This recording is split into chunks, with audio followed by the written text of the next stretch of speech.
રશિયાના રાષ્ટ્રપતિ પુતિનના ભારત પ્રવાસનો બીજો દિવસ રાષ્ટ્રપતિ ભવન પહોંચ્યા વ્લાદિમીર પુતિન। રાષ્ટ્રપતિ દ્રૌપદી મુર્મુએ પુતિનનું કર્યું સ્વાગત। રાષ્ટ્રપતિ ભવન બાદ રાજઘાટ જશે પુતિન। રાજઘાટ પર મહાત્મા ગાંધીને શ્રદ્ધાંજલિ આપશે પુતિન। પીએમ મોદી અને પુતિન વચ્ચે દ્વિપક્ષીય વાતચીત થશે। આજે ભારત અને રશિયા વચ્ચે 25 કરાર સંભવ છે। મોદી અને પુતિન બિઝનેસ ફોરમને પણ કરશે સંબોધન। આજે સાંજે રાષ્ટ્રપતિ દ્રૌપદી મુર્મુ સાથે પણ કરશે મુલાકાત। પુતિનની ભારત યાત્રાનો આજે બીજો દિવસ। राष्ट्राध्यक्ष के साथ ये होता है और हम देख रहे हैं। आप देखिए कि इस पर काफ़ी चर्चा होती है कि पुतिन जब चलते हैं तो उनका जो सीधा हाथ है वो बहुत ज़्यादा उसका इस्तेमाल नहीं करते हैं।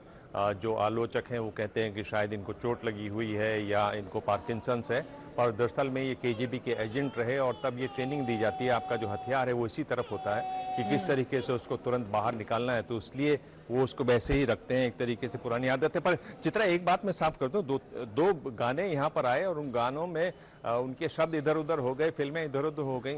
कहीं पे निगाहें, कहीं पे निशाना गाना है जो कि सीआईडी फिल्म का है और मजरू साहब ने लिखा है, ओपी नैयर ने इस पर संगीत बनाया है। और श्री 420 का गाना है, राज कपूर की फिल्म है जिसका गाना मेरा जूता है जापानी, जो शैलेंद्र ने लिखा, शंकर जयकिशन ने उसके लिए संगीत तैयार किया और मुकेश का गाया हुआ है। आपके प्रोग्राम में गाने तो सही बैठने चाहिए, मतलब उनके बोल इधर उधर हो रहे हैं, फिल्मों के नाम अंदर आ रहे हैं। मैं देख रहा था काजू साहब को समय कम मिलता होगा, गाने थोड़े बदल लेने चाहिए। अभी की परिस्थिति पर आपको क्या समझ में आ रहा है, जरा बताइए। देखिए, यहाँ पर पहले राष्ट्रपति पुतिन ने मुलाकात की है। भारत के जितने भी गणमान्य लोग वहां पर मौजूद थे, उनसे अब राष्ट्रपति द्रौपदी मुर्मू जो रशिया से लोग आए हुए हैं उनसे मुलाकात कर रहे हैं। दिबांग जी हाँ, और काफ़ी बड़ा डेलीगेशन है जो ये बताता है कि किस तरीके से उनको बहुत ज़्यादा इंटरेस्ट है इसमें। और इसमें एक बहुत अच्छी जो एक नया एक तरीके से डेवलपमेंट हुआ कि नो लिमिट पार्टनरशिप वो चाहते हैं भारत के साथ।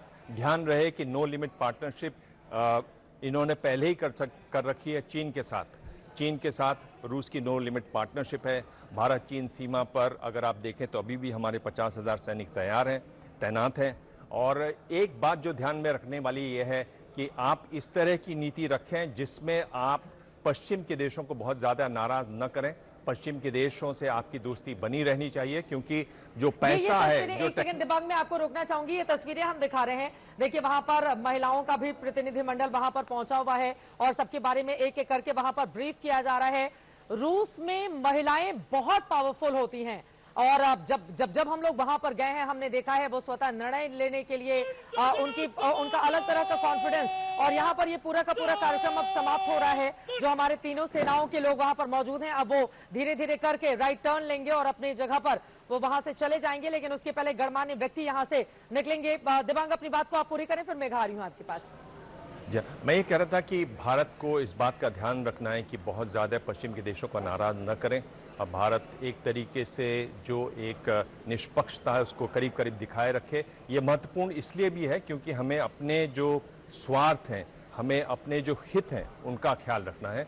हमें इस समय टेक्नोलॉजी चाहिए, हमें इस समय पैसा चाहिए। अगर हम भारत को एक सर्वशक्तिशाली देश बनाना चाहते हैं, उसमें मैं छोटा सा एक उदाहरण दे रहा हूं कि आप देखिए, हम बहुत सालों से कोशिश कर रहे हैं कि हम एक अपना मेन मेटल टैंक बनाएं। अर्जुन 30 साल से उसकी कोशिश चल रही है। तेजस जो हमारा फाइटर जेट है उसकी कोशिश चल रही है। उसमें आप देखिए जो इंजन आ रहे हैं वो कभी अमेरिका से आ रहे हैं, कभी इंग्लैंड से आ रहे हैं, अभी जर्मनी से आ रहे हैं। तो आप उसकी टेक्नोलॉजी जो है भारत से बाहर से लेंगे। और आप देखिए विमान के लिए हमने अभी जो समझौता किया है उसमें एक, और चीनी अखबारों में इस पर बहुत लिखा जा रहा है कि किस तरीके से भारत ने एक फ्रांसीसी कंपनी के साथ मिलकर हम लोग अपना जो फाइटर जेट्स हैं उन प्लेन के इंजन बना रहे हैं। तो वो टेक्नोलॉजी हमको चाहिए। बिल्कुल। तो अब जा रहे हैं यहाँ से करेंगे वो राष्ट्रपति भवन से प्रधानमंत्री नरेंद्र मोदी, उनको शुक्रिया कहते हुए राष्ट्रपति द्रौपदी मुर्मू से भी उन्होंने हाथ मिलाया। और अब राष्ट्रपति पुतिन, आप सोचिए, भारत में सबसे पहले वो अक्टूबर 2000 में आए थे और ये उनकी 10वीं विजिट है इस वक्त भारत में। और 10 बार गार्ड ऑफ ऑनर लेने वाले, मुझे लग रहा है कि दुनिया के वो एकमात्र नेता बन चुके होंगे, क्योंकि इसके पहले जब अटल बिहारी वाजपेयी थे